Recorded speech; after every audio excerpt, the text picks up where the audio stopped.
ಎಲ್ಲರಿಗೂ ನಮಸ್ಕಾರ. ನಾನು ನಿಮ್ಮೆಲ್ಲರ ಪ್ರೀತಿಯ ಅಭೀಂದ್ರ ಹೆಚ್ಚು. ಜ್ಯೋತಿಷ ಬಂಧುಗಳೇ, ನಾವು ಈಗ ಸ್ವಲ್ಪ ದಿನಗಳಿಂದ ಮಾತಾಡ್ತಾ ಇದ್ದಂತ ವಿಚಾರ ಉಪಗ್ರಹಗಳ ಮಿಸ್ಟರೀಸ್, ಉಪಗ್ರಹಗಳ ರಹಸ್ಯ ಅಂತ. ಹಾಗೆ ಈ ಜ್ಯೋತಿಷ್ಯಗಳಾಗ್ಬಹುದು, ವೇದಗಳಾಗ್ಬೋದು, ಉಪನಿಷತ್ತುಗಳಾಗ್ಬೋದು, ಆಯುರ್ವೇದ ಆಗ್ಬೋದು, ಸಂಗೀತ ಕಲೆ ಆಗ್ಬೋದು, ನರ್ತನ ಕಲೆ ಆಗ್ಬೋದು, ಇವುಗಳನ್ನೆಲ್ಲ ನಮ್ಮ ಹಿರಿಯರು ಪ್ರಕೃತಿಗೆ ಶರಣಾದಾಗ ಪ್ರಕೃತಿ ತಾನೇ ದಯಪಾಲಿಸಿದಂತಹ ಅತ್ಯುತ್ತಮವಾದಂತಹ ಜ್ಞಾನ ಭಂಡಾರ. ಹಾಗಾಗಿ ಆ ಒಂದು ಜ್ಞಾನ ಭಂಡಾರವನ್ನ ಅವರು ತಮ್ಮಲ್ಲೇ ಇಟ್ಕೊಳ್ಳಿಲ್ಲ, ಈ ಮುಂದಿನ ಪೀಳಿಗೆಗೆ ಬಿಟ್ಟು ಹೋದ್ರು. ನಿಮ್ಗೆಲ್ಲರಿಗೂ ಆಶ್ಚರ್ಯ ಆಗ್ಬಹುದು. ಸುಮಾರು 5,000 ವರ್ಷಗಳ ಹಿಂದೆ, 5,000 3,000 ವರ್ಷಗಳ ಹಿಂದೆ ಬೇರೆ ದೇಶಗಳಲ್ಲಿ 100ರ ಮೇಲೆ ಸಂಖ್ಯೆನೇ ಇರ್ತಿರ್ಲಿಲ್ಲ. ಆದ್ರೆ ನಮ್ಮ ದೇಶದಲ್ಲಿ ಶತ, ಸಹಸ್ರ ಯೋಜನ ಈ ತರದನ್ನ ಆಗಿನ ಕಾಲದಲ್ಲೇ ಹೇಳ್ತಾ ಇತ್ತು. ನಮ್ಗೆ ವೇದಗಳಲ್ಲಿ ಆ ಮಂತ್ರಗಳೆಲ್ಲ ಇದೆ, ಸಿಗುತ್ತೆ ನಮ್ಗೆ. ಈ ಜ್ಯೋತಿಷ್ಯದಲ್ಲಿ ಗ್ರಹಗಳು 9, ಉಪಗ್ರಹಗಳು 7 ಅಂತ ಪರಾಶರರು ಹೇಳಿದ್ರು ಅಂತ ನಾನ್ ನಿಮ್ಗೆ ಕಳೆದ ಬಾರಿ ನಾನು ಮಾತಾಡ್ತಾ ಇದ್ದೆ. ಇದರಲ್ಲಿ ಫಲದೀಪಿಕಾ ಗ್ರಂಥದಲ್ಲೂ ಸಹ ಈ ಒಂದು ಉಪಗ್ರಹಗಳ ಬಗ್ಗೆ ಸಾಕಷ್ಟು ಮಾಹಿತಿನ ನೀಡಿದ್ದಾರೆ. ನಮಾಮಿ ಮಾಂದಿ ಯಮಕಂಟಕಾಖ್ಯಂ ಮರ್ಥಂ ಪ್ರಹಾರಂ ಮರ್ದ ಪ್ರಹಾರಂ ಭುವಿಕಾಲ ಸಂಗಕಂ ಧೂಮ ವ್ಯತಿಪಾತೋ ಪರಿವ್ಯಾಧಿ ವಿಖ್ಯಾನ ಗ್ರಹನಿರಿತ ಧನಶ್ಚ ಕೇತು. ಈ ಫಲದೀಪಿಕಾದಲ್ಲಿ 9 ಗ್ರಹಗಳಿಗೆ 9 ಉಪಗ್ರಹಗಳನ್ನು ತಗೊಂಡ್ಬಿಡ್ತಾರೆ. ಆದ್ರೆ ಪರಾಶರರಲ್ಲಿ 9 ಗ್ರಹಗಳಿಗೆ 7 ಉಪಗ್ರಹಗಳನ್ನ ಮಾತ್ರ ತಗೊಳ್ತಾರೆ. ಈ ಫಲದೀಪಿಕಾ ಇನ್ 2 ಎಕ್ಸ್ಟ್ರಾ ಆಡ್ ಮಾಡುತ್ತೆ.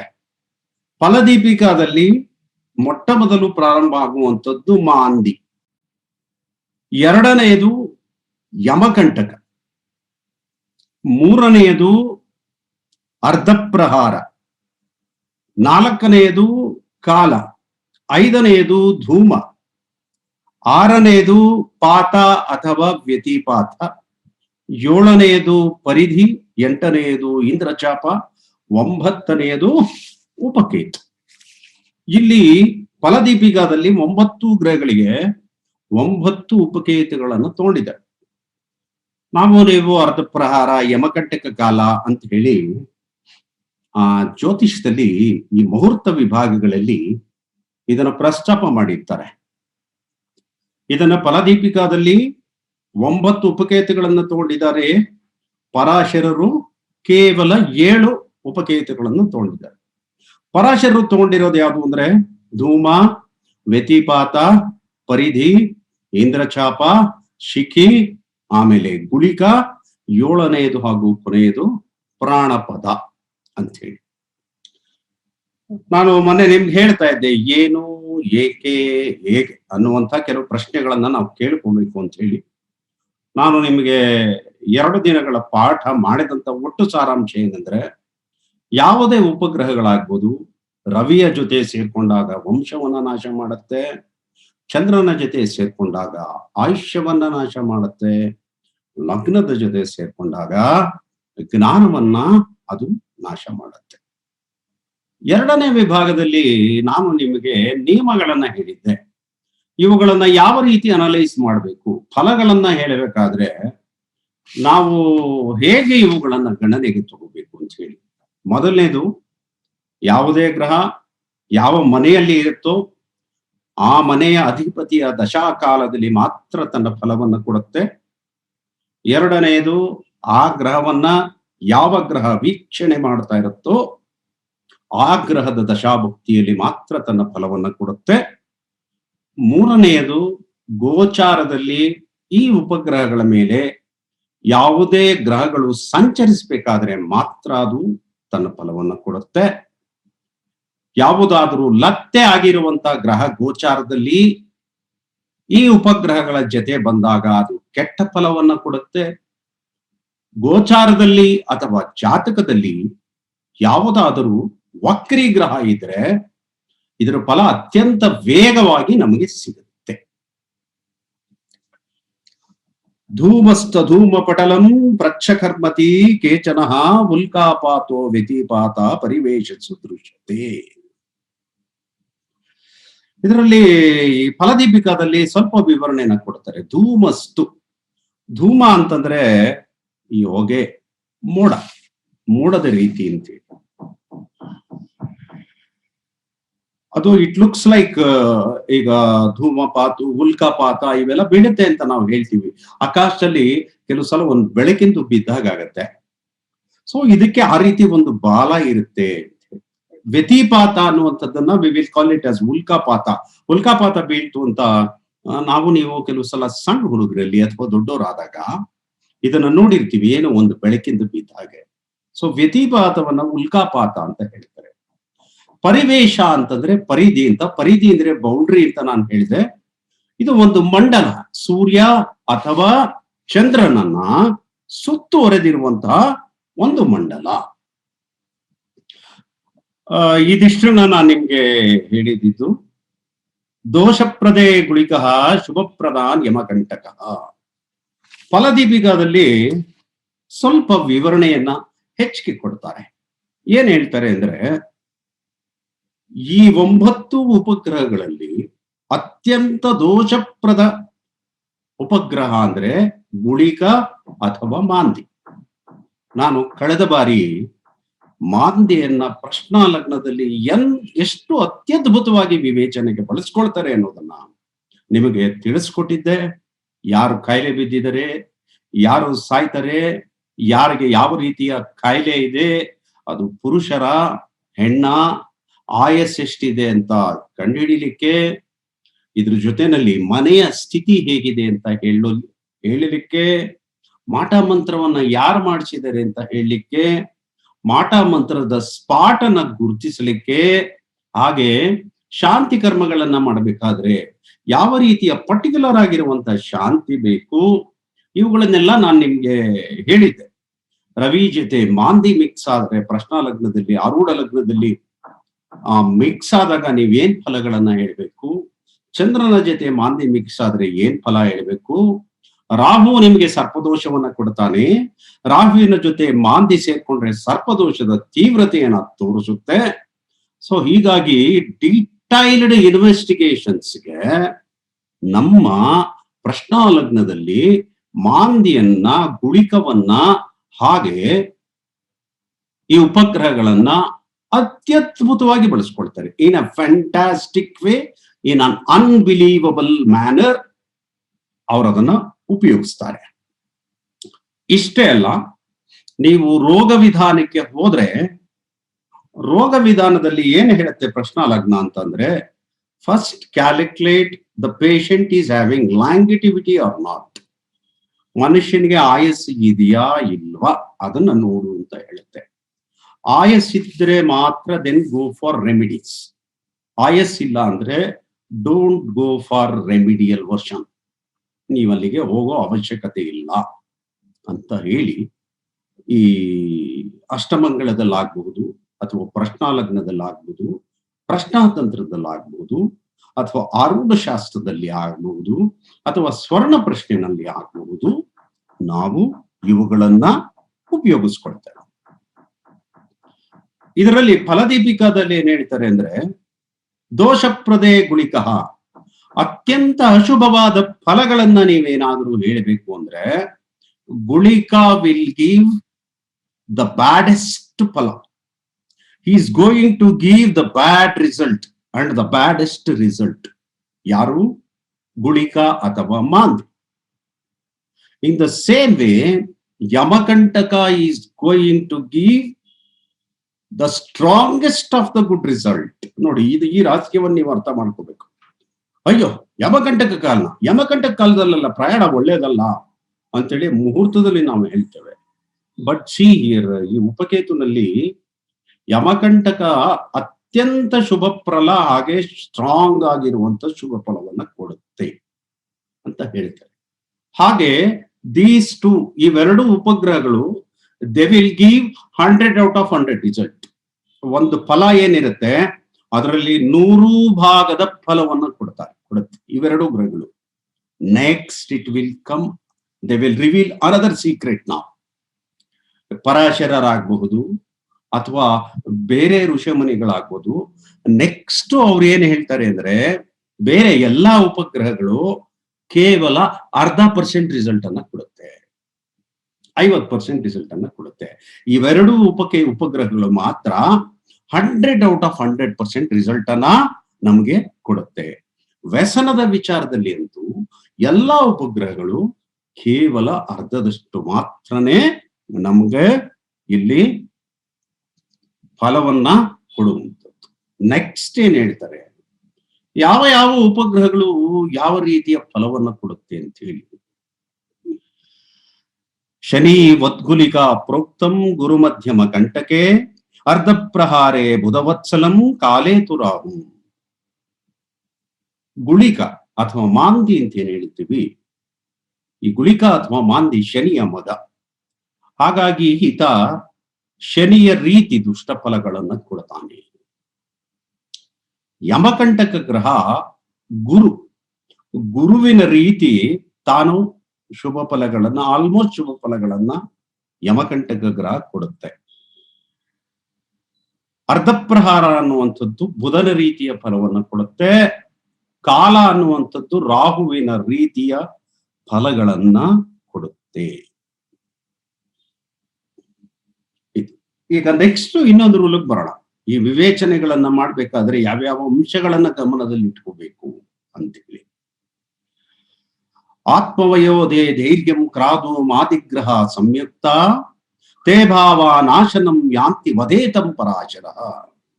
ಪರಾಶರರು ಏನ್ ಹೇಳ್ತಾರೆ ಅಂದ್ರೆ, ಯಾವುದೇ ಭಾವದಲ್ಲಿ ಅದರ ಅಧಿಪತಿಯೊಂದಿಗೆ ಯಾವುದಾದರೂ ಉಪಗ್ರಹ ಕೂತ್ಕೊಂಡ್ರೆ, ಇನ್ನೊಮ್ಮೆ ಹೇಳ್ತೀನಿ, please listen carefully. If any ಭಾವ ಔಟ್ ಆಫ್ 12 ಭಾವ, ಆ ಭಾವಾಧಿಪತಿ ಆ ಮನೆಯಲ್ಲೇ ಇದ್ರೆ, ಫಾರ್ ಎಕ್ಸಾಂಪಲ್ 5th ಭಾವ ಅಂತ ಇಟ್ಕೊಳ್ಳೋಣ, 5ನೇ ಮನೆ ಮಕ್ಕಳ ಭಾವವನ್ನು ತೋರಿಸುತ್ತೆ. 5ನೇ ಭಾವದಲ್ಲಿ 5ನೇ ಮನೆಯ ಅಧಿಪತಿ 5ನೇ ಮನೆಯಲ್ಲಿ ಕೂತ್ಕೊಂಡಿದ್ರೆ, ಆ 5ನೇ ಮನೆಯಲ್ಲಿ ಯಾವುದಾದರೂ ಧೂಮಾದಿ ಅಪ್ರಕಾಶಕ ಗ್ರಹಗಳು, ಯಾವುದೇ ಅಪ್ರಕಾಶಕ ಗ್ರಹ ಕೂತ್ಕೊಂಡ್ರೆ ಆ ಭಾವದ ಫಲ ಸಂಪೂರ್ಣ ನಾಶ ಆಗುತ್ತೆ ಅಂತ ಹೇಳ್ತಾರೆ. ಸೊ ಇದನ್ನ ಸರಿಯಾಗಿ ಅರ್ಥ ಮಾಡ್ಕೋಬೇಕು. ಆ ಭಾವದ ಫಲವನ್ನ ಅದು ನಾಶ ಮಾಡುತ್ತೆ. It destroys. ಏನ್ ನಾಶ ಮಾಡುತ್ತೆ? ಕಾರಕತ್ವಗಳನ್ನ ನಾಶ ಮಾಡುತ್ತೆ. 5ನೇ ಮನೆ ಬುದ್ಧಿಯನ್ನ ತೋರಿಸುತ್ತೆ. ಆ ಮನುಷ್ಯ ಬುದ್ಧಿವಿಹೀನ ಆಗ್ಬಹುದು, ಅಥವಾ ಆ ಮನುಷ್ಯನಿಗೆ ಮತಿ ವಿಕಲ್ಪ ಆಗಬಹುದು, ಅಥವಾ ಆ ಮನುಷ್ಯನಿಗೆ ಮೆಂಟಲ್ ಅಂಡರ್ಸ್ಟ್ಯಾಂಡಿಂಗ್ ಕೆಪಾಸಿಟಿ ಕಡಿಮೆ ಬರಬಹುದು, ಅಥವಾ ಆ ಮನುಷ್ಯನಿಗೆ ಏಕಾಗ್ರತೆ ಎನ್ನುವಂಥದ್ದು 130% ಬರಬಹುದು. ಸೊ ಹೀಗೆ ಈ ಒಂದು ಭಾವದಲ್ಲಿ ಏನೇನು ಕಾರಕತ್ವಗಳು ಇರುತ್ತೆ. ಮತ್ತೆ 5ನೇ ಭಾವದ ಅಧಿಪತಿ ರವಿ ಆದ್ರೆ, ರವಿ ಆರೋಗ್ಯವನ್ನ ತೋರಿಸ್ತಾನೆ, ಒನ್ಸ್ ಅಗೇನ್ ಇಮ್ಯುನಿಟಿ ಪವರ್ ಅನ್ನ ತೋರಿಸ್ತಾನೆ.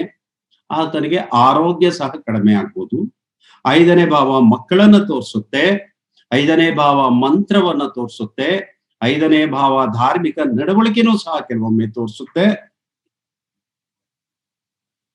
ಇವುಗಳೆಲ್ಲ ಸಹ ಆ ಕಾರಕತ್ವಗಳು ನಾಶ ಆಗ್ತಾ ಬರುತ್ತೆ.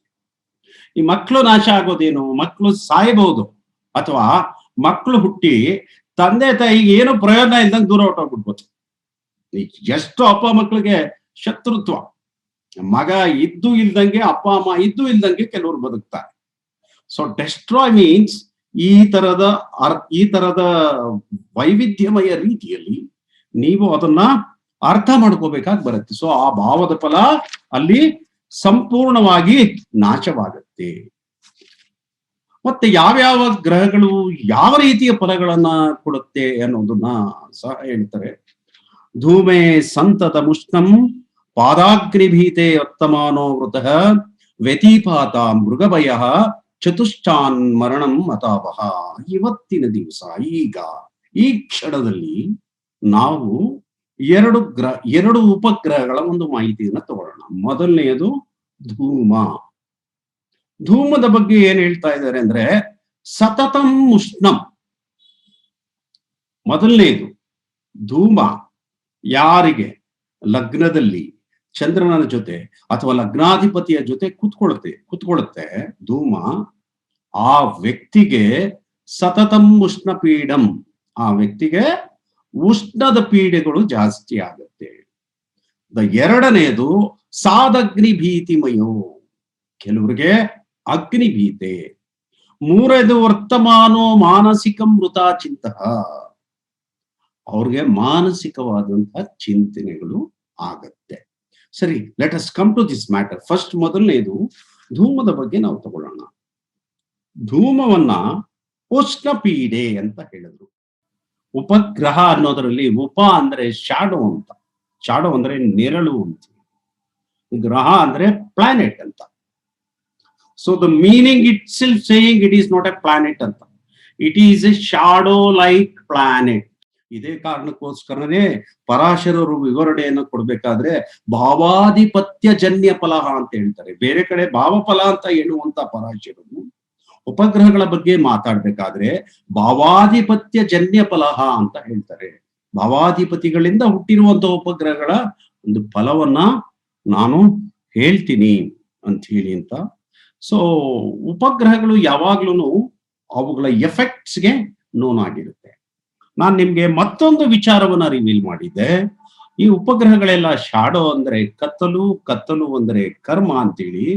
ಬೇರೆ ಲ್ಯೂಮಿನೇಟೆಡ್ ಪ್ಲಾನೆಟ್ಸ್ ಅಂದ್ರೆ ಬೆಳಕನ್ನು ಕೊಡುವಂತ ಗ್ರಹಗಳು ಅಂದ್ರೆ ಬೆಳಕು ಅಂದ್ರೆ ಜ್ಞಾನ, ಜ್ಞಾನ ಅಂದ್ರೆ ಮೋಕ್ಷ ಅಂತ ಹೇಳಿದ್ದೆ. ಸೊ ಕರ್ಮ ನಮ್ಗೆ ಯಾವ ರೀತಿ ಬರುತ್ತೆ ಅಂದ್ರೆ ಕಾಮ, ಕ್ರೋಧ, ಲೋಭ, ಮೋಹ, ಮದ, ಮಾತ್ಸರ್ಯ ಅನ್ನುವಂತ ಅರಿಷಡ್ ವರ್ಗಗಳಿಂದ ಬರುತ್ತೆ. ಸೊ ಈ ಉಪಗ್ರಹಗಳು ನಿಮ್ಮ ದೇಹದಲ್ಲಿ ಇರುವಂತ ಅರಿಷಡ್ ವರ್ಗಗಳನ್ನ ಯಾವ ಮನೆಯಲ್ಲಿ ಕೂತ್ಕೊಳ್ಳುತ್ತೆ, ಯಾವ ಗ್ರಹಗಳ ಜೊತೆನಲ್ಲಿ ಕೂತ್ಕೊಳ್ಳುತ್ತೆ, ಯಾವ ಗ್ರಹದ ರೀತಿ ಫಲವನ್ನ ಕೊಡುತ್ತೆ, ಆ ಒಂದು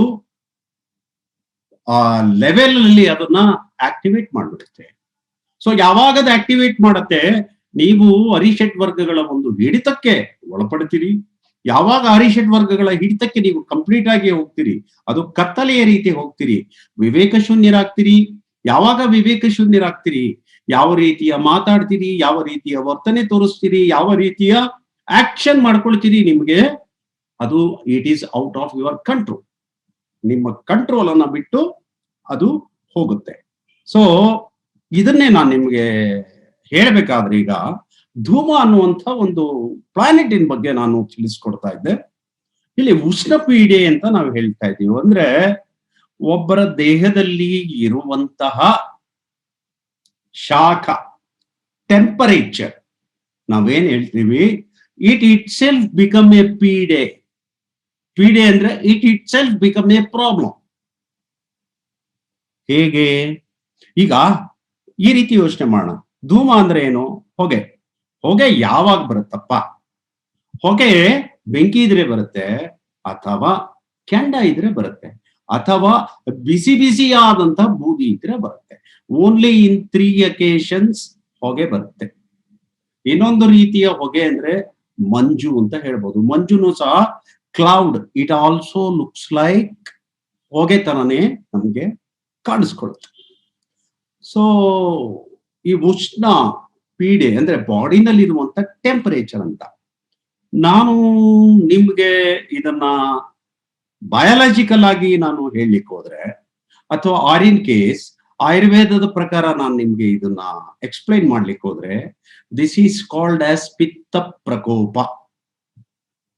ನಾನು ನಿಮ್ಗೆ ಅಸ್ಟ್ರಾಲಜಿ ವಿತ್ ಅಬೀಂದ್ರ ಕ್ಲಾಸ್ ನಲ್ಲಿ ಕಳೆದ ಬಾರಿ ವಾತ, ಪಿತ್ತ, ಕಫ ಇವು ಮೂರುಗಳನ್ನು ತಿಳಿಸ್ಕೊಡ್ಬೇಕಾದ್ರೆ ನಾನು ಹೇಳಿದ್ದೆ, ಈ ಒಂದೊಂದು ರೀತಿಯ ವಾತ, ಪಿತ್ತ, ಕಫ ಧಾತುಗಳು ಏನಿದಾವೆ, ಇದು ಏನನ್ನ ಡಿಸೈಡ್ ಮಾಡುತ್ತೆ ಅಂದ್ರೆ ಫಸ್ಟ್ ಹ್ಯೂಮನ್ ಬಾಡಿ ಸ್ಟ್ರಕ್ಚರ್ ಅನ್ನ ಡಿಸೈಡ್ ಮಾಡುತ್ತೆ.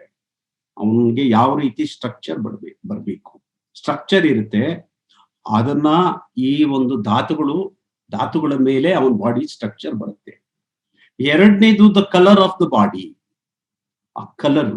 ಮೂರನೇದು the biological organs working system, ಆ ಒಂದು ಬಾಡಿ ಒಳಗಡೆ ಇರ್ತಕ್ಕಂಥ ಬಯಾಲಜಿಕಲ್ ಆರ್ಗನ್ಸ್ಗಳು ಯಾವ ರೀತಿ ವರ್ಕ್ ಮಾಡುತ್ತೆ.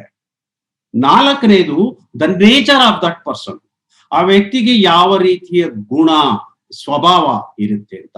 ಐದನೇದು the characteristic of that persons, ಆ ವ್ಯಕ್ತಿಗೆ ಯಾವ ರೀತಿಯ ಕ್ಯಾರೆಕ್ಟರ್ ಬರುತ್ತೆ. ಇದನ್ನೆಲ್ಲ ಆಯುರ್ವೇದ ಶಾಸ್ತ್ರದಲ್ಲಿ ವಾತ ಪಿತ್ತ ಕಫ ಬರೇ 3 ಧಾತುಗಳನ್ನ ತಗೊಂಡು ಅವುಗಳ ಎರಡೆರಡು ಧಾತುಗಳು ಮಿಕ್ಸ್ ಆದಾಗ ಇನ್ನೊಂದು ಕ್ರಿಯೇಟ್ ಆಗಿ ಏನೇನಾಗುತ್ತೆ ಇದೆಲ್ಲ ಆರೂಢದಲ್ಲಿ ಅಷ್ಟಮಂಗಳದಲ್ಲಿ ತುಂಬಾ ಎಕ್ಸಲೆಂಟ್ ಆಗಿ ಹೇಳಿದ್ದಾರೆ ಇದ್ರ ಬಗ್ಗೆ. ಸೊ ಇವತ್ತು ನಾವು ಮಾತಾಡ್ತಾ ಇರುವಂತದ್ದು ಪಿತ್ತದ ಬಗ್ಗೆ. ಸೊ ಪಿತ್ತ ಏನ್ ಕೆಲಸ ಮಾಡುತ್ತೆ ನಮ್ಮ ದೇಹದಲ್ಲಿ? ಪಿತ್ತ ಕಂಟ್ರೋಲ್ಸ್ ಯುವರ್ ಡೈಜೆಸ್ಟಿವ್ ಸಿಸ್ಟಮ್.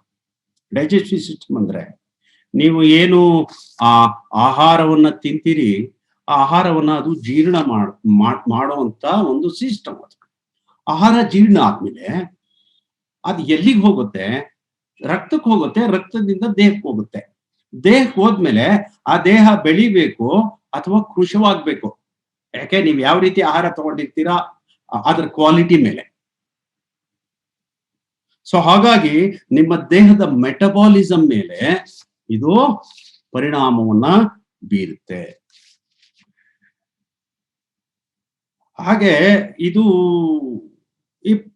ಇವುಗಳು ಪ್ರಕೋಪ ಆಗ್ಬಿಟ್ರೆ ಏನಾಗ್ಬಿಡುತ್ತೆ? ಡೈಜೆಸ್ಟಿವ್ ಸಿಸ್ಟಮ್ ಸರಿಯಾಗಿ ವರ್ಕ್ ಮಾಡದೆ ಇರ್ಬೋದು, ಅಲ್ಸರ್ ಆಗ್ಬೋದು, ಇಂಟೆಸ್ಟೈನ್ ಸಿಸ್ಟಮ್ ಕೆಟ್ಟೋಗುವಂಥದ್ದು ಆಗ್ಬೋದು, ಅಥವಾ ಈ ಒಂದು ಪಿತ್ತದಿಂದ ಯಾವ ರೀತಿಗಳು ಪೀಡೆಗಳು ಉದ್ಭವಿಸುತ್ತೆ. ಈ ಪೀಡೆಗಳು 2 ರೀತಿ ಉದ್ಭವಿಸುತ್ತೆ. ಒಂದು ಇನ್ಸೈಡ್ ಯುವರ್ ಬಾಡಿ ಅಂಡ್ ಇನ್ನೊಂದು inside your mind. That is called as ವೃಥಾಚಿಂತ ಅಂತ ಒಂದು ಪದವನ್ನು ಉಪಯೋಗಿಸಿದ್ದಾರೆ. ನಿಮ್ ಬಾಡಿ ಒಳಗಡೆ ಬಯಾಲಜಿಕಲ್ ಸಿಸ್ಟಮ್, ಆರ್ಗ್ಯಾನಿಕ್ ಸಿಸ್ಟಮ್ಗಳು ಈ ಒಂದು ಪಿತ್ತ ಪೀಡೆ, ಇದು ಪೀಡೆ ಆಗ್ಬಿಡುತ್ತೆ ನಿಮ್ಗೆ. ಈ ಯಾವತ್ತು ತಿಳ್ಕೊಳ್ಳಿ, ನಮ್ ದೇಹದಲ್ಲಿ ಒಂದು ಟೆಂಪರೇಚರ್ ಇರುತ್ತೆ. ಈ ಟೆಂಪರೇಚರು ದೇಹಕ್ಕೆ ಎಷ್ಟು ಬೇಕೋ ಅಷ್ಟಿದ್ರೆ ನಮ್ ಬಾಡಿ ಸುಸ್ಥಿತಿಯಾಗಿರುತ್ತೆ. ಆ ಟೆಂಪರೇಚರ್ ರೈಸ್ ಆಗ್ಬಿಟ್ರೆ ಜ್ವರ ಬಂದ್ಬಿಡುತ್ತೆ. ಜ್ವರ ಬಂದ ತಕ್ಷಣ ಇಮಿಡಿಯೇಟ್ ಆಗಿ ನಾವು ಸುಸ್ತಾಗ್ಬಿಡ್ತೀವಿ. ಯಾವುದೇ ಒಂದು ಎಷ್ಟಿರ್ಬೇಕೋ ಅಷ್ಟಿರ್ಬೇಕು. ಅದು ಕಡಿಮೆ ಆದ್ರೂ ಕಷ್ಟವೇ, ಹೆಚ್ಚಾದ್ರೂ ಕಷ್ಟವೇ. ಕಡಿಮೆ ಆದ್ರೂ ಅದು ನಮ್ಗೆ ನಮ್ಮ ದೇಹದಲ್ಲಿ ವ್ಯತ್ಯಾಸಗಳನ್ನ ಉಂಟು ಮಾಡುತ್ತೆ, ಹೆಚ್ಚಾದ್ರೂ ಸಹ ನಮ್ಮ ದೇಹದಲ್ಲಿ ವ್ಯತ್ಯಾಸಗಳನ್ನ ಮಾಡುತ್ತೆ.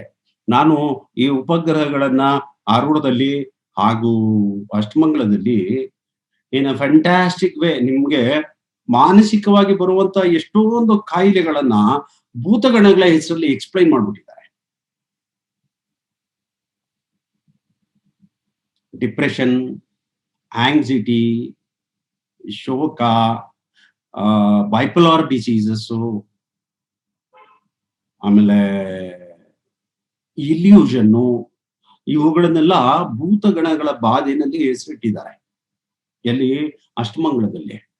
ಅವುಗಳಿಗೆ ಫಲನ ಕೊಟ್ಟಿದ್ದಾರೆ.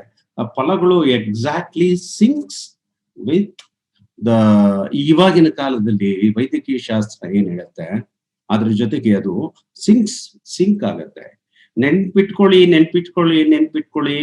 4,000 ವರ್ಷಗಳ ಹಿಂದೆ ರಚಿತವಾದಂತಹ ಗ್ರಂಥಗಳು ಇವತ್ತಿನ ಆಧುನಿಕ ವಿಜ್ಞಾನ ಏನನ್ನ ಎಕ್ಸ್ಪ್ಲೈನ್ ಮಾಡುತ್ತೋ ಅದನ್ನ 4,000 ವರ್ಷಗಳ ಹಿಂದೆನೆ ಎಕ್ಸ್ಪ್ಲೈನ್ ಮಾಡಿದೆ ಜ್ಯೋತಿಷ್ ಶಾಸ್ತ್ರ ಹಾಗೂ ಆಯುರ್ವೇದ ಶಾಸ್ತ್ರ.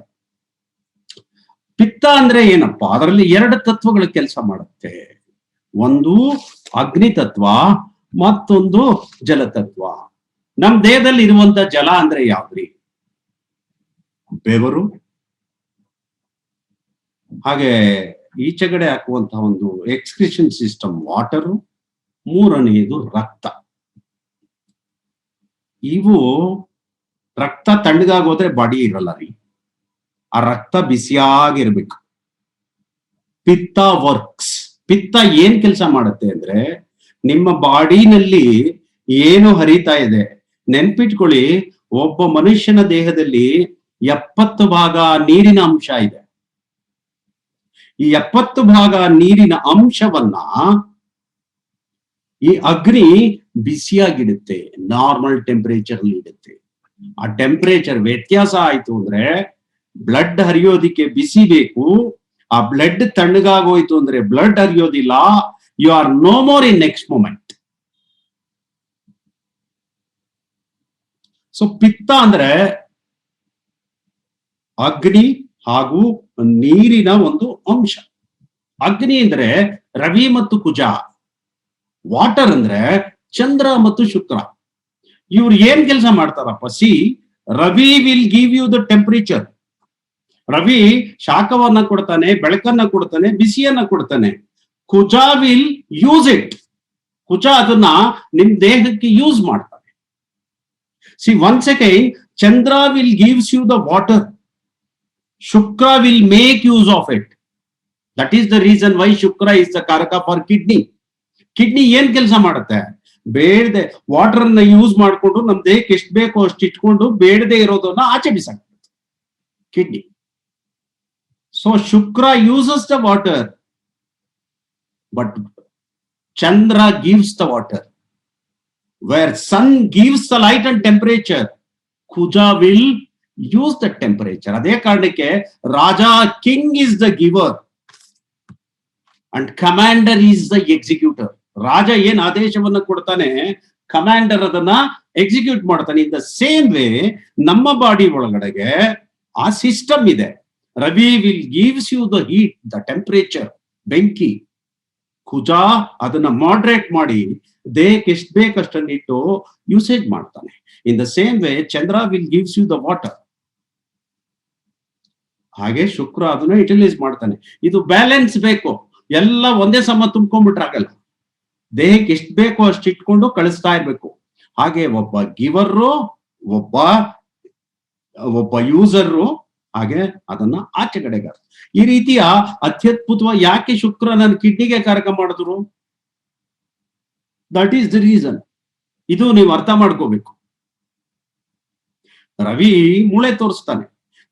ಮೂಳೆ ಒಳಗಡೆ ಇರುವಂತ ಅಸ್ಥಿ ರಕ್ತವನ್ನ ಉತ್ಪಾದನೆ ಮಾಡುತ್ತೆ.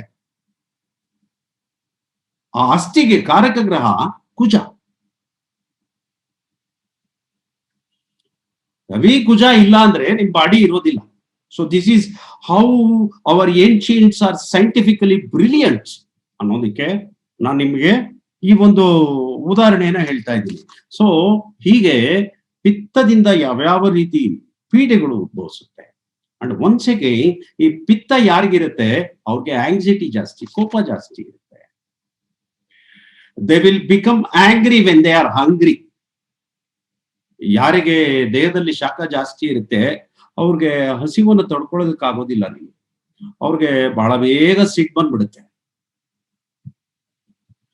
ಹಾಗೆ ಈ ಕೋಪ, ಆಂಗ್ಸಿಟಿ ಇವ್ರಿಗೆ ಮಾನಸಿಕವಾದಂತ ಸಾಕಷ್ಟು ತೊಂದರೆಗಳನ್ನ ಉಂಟು ಮಾಡುತ್ತೆ.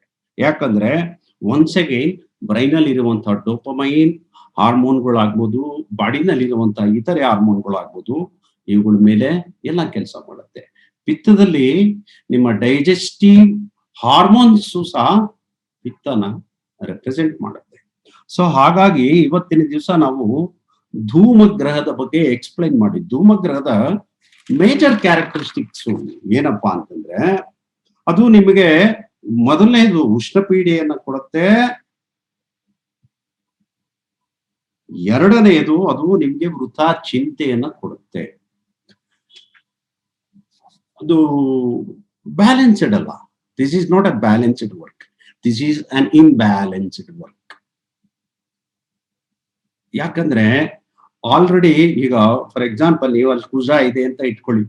ಕುಜ ಆಲ್ರೆಡಿ ಪಿತ್ತಕಾರಕ ಗ್ರಹ, ಅವನ ಜೊತೆಗೆ ಧೂಮಾನೂ ಬಂದು ಸೇರ್ಕೊಂಡ್ಬಿಟ್ರೆ ಏನಾಗ್ಬಿಡುತ್ತೆ, ಅದು ಪಿತ್ತ ಪೀಡೆ ಆಗ್ಬಿಡುತ್ತೆ ನಿಮ್ ದೇಹದಲ್ಲಿ. ನಿಮಗೆ ನೆಮ್ಮದಿನೇ ಇರೋಲ್ಲ. ಉರ ಉರ ಉರ ಉರ ಉರ ಅಂತ ಇರ್ತಾರೆ. ಕೆಲವು ಮಾತೆತ್ತಿದ್ರೆ ಸಾಕು ಬೇರೆಯವ್ರಿಗೆ ಬಾಯಿಗಿಂತ ಕೈ ಮುಂದಾಡ್ತಾ ಇರುತ್ತೆ. ಕೆಲವ್ರಿಗೆ ಯಾಕೆ ಸಿಟ್ಟು ಬರುತ್ತೆ ಅನ್ನೋದೇ ಕಂಟ್ರೋಲ್ ಇರಲ್ಲ, ಇದ್ದಕ್ಕಿದ್ದಂಗೆ ರೈಸ್ ಆಗ್ಬಿಡ್ತಾರೆ. ಸಿ ಚೆಕ್ ದೇರ್ ಧೂಮಗ್ರಹ ಚಾರ್ಟ್ ಅಲ್ಲಿ ಚೆಕ್ ಮಾಡಿ ಪ್ಲೀಸ್, ಗೊತ್ತಾಗುತ್ತೆ ನಿಮ್ಗೆ ಯಾವ ವ್ಯಕ್ತಿ ಸಡನ್ ಆಗಿ ಶಾರ್ಟ್ ಟೆಂಪರ್ ಆಗ್ತಾನೆ, ಯಾವ ವ್ಯಕ್ತಿಗೆ ವಿನಾಕಾರಣ ಸಿಟ್ಟು ಬಂದ್ಬಿಡುತ್ತೆ, ಯಾವ ವ್ಯಕ್ತಿ ಒಂದ್ ಮ್ಯಾಟರ್ ಅನ್ನ long term ವರ್ಗಳು ತಲೆನಲ್ಲೇ ಇಟ್ಕೊಂಡಿರ್ತಾನೆ.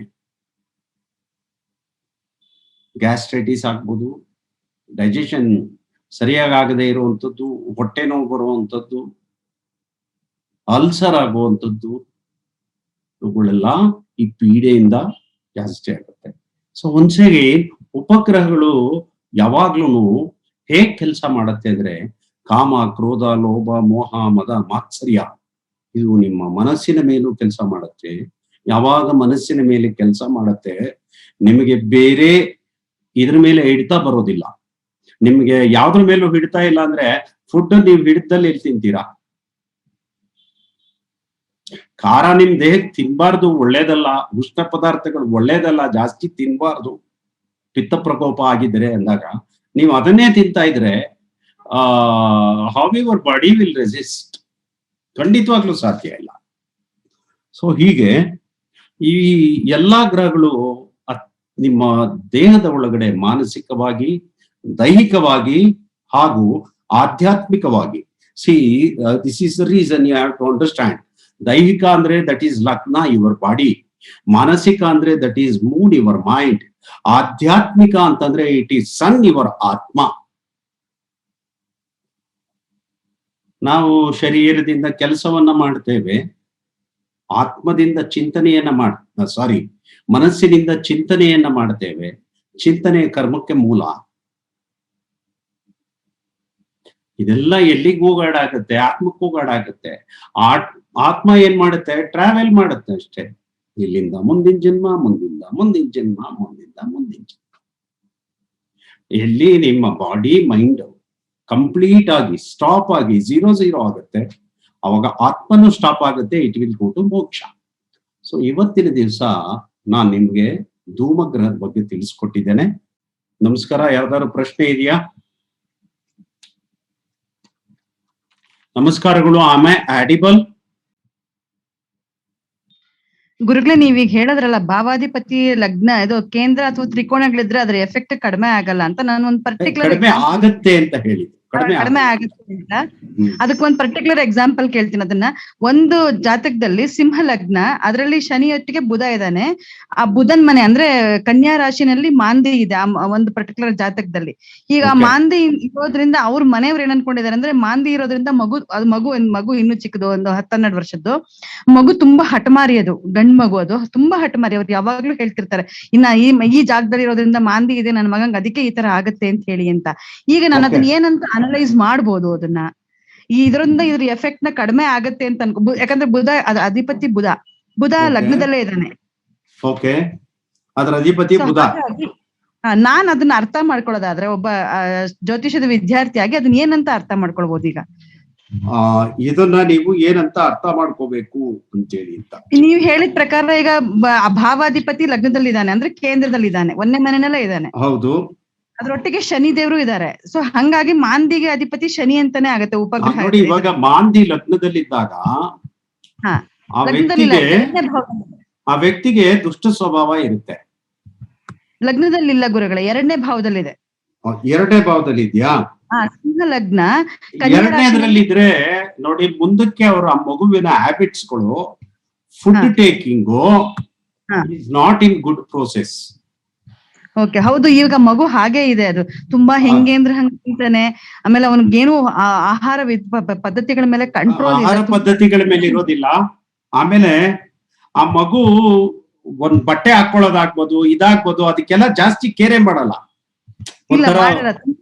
What we will ಕಾಲ್ ನಿರ್ಲಜ್ಜ ಅಂತ ಹೇಳ್ತಾರಲ್ಲ ಹಾಗೆ. ಆಮೇಲೆ ತಿನ್ನೋ ವಿಚಾರದಲ್ಲಿ ಕ್ಲೀನ್ ಅನ್ನೋದು ಮೇಂಟೈನ್ ಮಾಡಲ್ಲ ಆ ಮಗು, ಮಾಡಲ್ಲ. ಅದು ಹೇಗಿದ್ರೆ ಹಾಗೆ ತಿನ್ಬಿಡುತ್ತೆ. ಸೊ ದಿಸ್ ಈಸ್ 2ನೇ ಮನೆಯಲ್ಲಿ ಕೂತ್ಕೊಂಡಾಗ ಆ ರೀತಿ ಅದು ಫಲವನ್ನ ಕೊಡುತ್ತೆ. 2ನೇ ಮನೆಯ ಅಧಿಪತಿ ಕನ್ಯಾ ಲಗ್ನ ಆದ್ರೆ 2ನೇ ಮನೆಯ ಅಧಿಪತಿ ಶುಕ್ರ ಎಲ್ಲಿರ್ತಾನೆ? ಸಿಂಹ ಲಗ್ನ. ಸಿಂಹ ಲಗ್ನ ಅಂದ್ರೆ 2ನೇ ಮನೆಯಲ್ಲಿ ಬುಧನೂ ಇದ್ದಾನೆ. ಲಗ್ನದಲ್ಲೇ ಬುಧ ಇದ್ದಾನೆ. ಆ ಲಗ್ನದಲ್ಲಿ ಬುಧ ಇದ್ದಾನೆ, ಅಲ್ಲಿಗೆ ಅವನು ದ್ವಾದಶಕ್ಕೆ ಹೊರಟೋಗಿದ್ದಾನೆ. ಆ ಮನೆಯ ಅಧಿಪತಿ ಆ ಮನೆಯಿಂದ ದ್ವಾದಶ ಸ್ಥಾನಕ್ಕೆ ಹೊರಟೋಗ್ಬಿಟ್ಟಿದ್ದಾನೆ. ಅಂಡ್ ಇನ್ ಕೇಸ್ ನಾವು ಲಗ್ನದಲ್ಲೂ ಇದ್ದಾನೆ ಅಂದ್ರೆ ಕೇಂದ್ರ ಸ್ಥಾನ ಅಂತ ನಾವು ಹೇಳ್ತೇವೆ ಈ ಮಗುವಿಗೆ. ಸೊ ಈ ಮಗುವಿಗೆ ಈ ರೀತಿ ಸ್ವಭಾವ ಇರುತ್ತೆ. ಆದ್ರೆ ಆ ಮನೆಯ ಅಧಿಪತಿ ಜೊತೆನಲ್ಲಿ ಇರೋದ್ರಿಂದ ಆ ಮನೆಯ ಪೂರ್ಣ ಪ್ರಮಾಣದಲ್ಲಿ ಅದು ಹಾಳು ಮಾಡೋದಿಲ್ಲ. ಅಂದ್ರೆ ಮಗು ಮುಂದೆ ಯಾವತ್ತಾದ್ರೂ ಚೇಂಜ್ ಮುಂದಕ್ಕೆ ಚೇಂಜಸ್ ಆಗತ್ತೆ, ಆಗ್ತಾನೆ. ಯಾಕಂದ್ರೆ ಮಾಂದಿಗೆ ನೀವು ನಮಗ್ ಪಾಠ ಯಾಕಂದ್ರೆ ಬುಧ ಚಂದ್ರ ಬಾಲ್ಯ ಹಾಗೂ ಪ್ರೌಢಾವಸ್ಥೆಯನ್ನ ಸೂಚಿಸೋದ್ರಿಂದ ಅಲ್ಲಿವರೆಗೂ ಈ ವ್ಯಕ್ತಿ ಸ್ವಲ್ಪ ಇದೇ ತರದ್ದೇ ಇರುತ್ತೆ. ಆ ಹಂತ ದಾಟದ ಮೇಲೆ ಆ ವ್ಯಕ್ತಿನಲ್ಲಿ ನೀವು ಚೇಂಜಸ್ ನೋಡ್ಬೋದು. ಅಲ್ಲಿ ತನಕ ಕಾಯ್ಬೇಕೀಗ, ಅದನ್ನ ಕಾಯ್ಬೇಕು. This is only a rough analysis. ಯಾಕಂದ್ರೆ ನಾನು ಆ ಜಾತಕನ್ ಕಂಪ್ಲೀಟ್ ಆಗಿ ಅನಲೈಸ್ ಮಾಡಿಲ್ಲ. ನೀವು ಹೇಳಿರೋದನ್ನ ನಾನು ರಫ್ ಆಗಿ ಅನಲೈಸ್ ಮಾಡಿದೀನಿ ಅಷ್ಟೇ. ಅಲ್ಲ, ನೀವ್ ಹೇಳಿದ್ದು ಉತ್ತರ ಅವ್ರಿಗೆ ಗಾಯತ್ರಿ ಮೇಡಮ್ ಹೇಳಿದ ಉತ್ತರದ ಪ್ರಕಾರ ನಂಗೆ ಅದ್ ಜ್ಞಾಪಕಕ್ಕೆ ಬಂತು. ಅದಕ್ಕೆ ನಾನು ತಕ್ಷಣಕ್ಕೆ ಈ ಪ್ರಶ್ನೆ ಕೇಳಿದೆ ನಿಮ್ಮನ್ನ. ಆಯ್ತು, ಯಾಕಂದ್ರೆ ನೀವು ನಾನು ಆಹಾರ ಪದ್ಧತಿ ಬಗ್ಗೆ ಹೇಳಿದೆ, ಮಗುವಿನ ಸ್ವಭಾವದ ಬಗ್ಗೆ ಹೇಳಿದೆ, ಯಾವ ರೀತಿ ತಿನ್ನುತ್ತೆ, ಯಾವ ರೀತಿ ಇರುತ್ತೆ, ನೀವು ಅದೆಲ್ಲ ಕರೆಕ್ಟ್ ಅಂತ ಹೇಳಿ 100% ಕರೆಕ್ಟ್ ಆಗಿದೆ, 100% ಕರೆಕ್ಟ್ ಆಗಿದೆ. ಸೊ ಹಾಗಾದ್ರೆ ಆ ಗ್ರಹ ಯಾವ ಮನೆಯಲ್ಲಿ ಕೂತ್ಕೊಂಡಿದೆ ಅದರ ಫಲವನ್ನ ಕೊಡ್ತಾ ಇದೆ ಅಂತ ಅರ್ಥ. ಈಗ ಅದ್ರದ್ದು ಜೀವನ ಪರ್ಯಂತ ಹಂಗೆ ಇರುತ್ತಾ ಅಥವಾ ಯಾವಾಗಲೂ ಚೇಂಜ್ ಆಗುತ್ತೆ? ಅದನ್ನೇ ದಟ್ ಈಸ್ ಸೀಕ್ರೆಟ್ಸ್. ಅವೇ ಮುಂದಕ್ಕೆ ಬರುತ್ತೆ. ಅದು ಯಾವಾಗ್ಲೂ ಇವಾಗ ಏನ್ ದಶೆ ನಡೀತಾ ಇದೆ, ಯಾವ ಅಂತರ್ಭುಕ್ತಿ ನಡೀತಾ ಇದೆ ಅದನ್ನ ನಾವು ನೋಡ್ಕೋಬೇಕು. ಅಲ್ಲಿ ಯಾವ ಗ್ರಹ ನಡೀತಾ ಇದೆ ಅದು ನಡೆದ್ಮೇಲೆ ಆ ಗ್ರಹದ ಒಂದು ದಶಾಭುಕ್ತಿ ಅವೆಲ್ಲ ಮುಗಿದ್ಮೇಲೆ ಮಗುವಿನಲ್ಲಿ ನೀವು ಚೇಂಜಸ್ ಅನ್ನ ನೋಡ್ಬೋದು. ಇದೊಂದು ಯಜ್ಞ. ಈ ಯಜ್ಞಕ್ಕೆ ಎಷ್ಟು ಜನ ಬೇಕಾದ್ರೂ ಬರ್ಬೋದು, ಯಾರು ಬೇಕಾದ್ರೂ ಜ್ಞಾನವನ್ನ ಪಡಿಬಹುದು, ಎಷ್ಟು ಜನ ಬೇಕಾದ್ರೂ ಜ್ಞಾನವನ್ನ ಹಂಚಬಹುದು ಇದಕ್ಕೆ. ಸೊ ಹಾಗಾಗಿ ಜ್ಯೋತಿಷ್ಯ ಸೇವೆಯಲ್ಲಿ ತಮ್ಮವ ಅಭೀಂದ್ರ ಎಲ್ಲರಿಗೂ ನಮಸ್ಕಾರಗಳು. ನಮಸ್ಕಾರ, ಧನ್ಯವಾದ.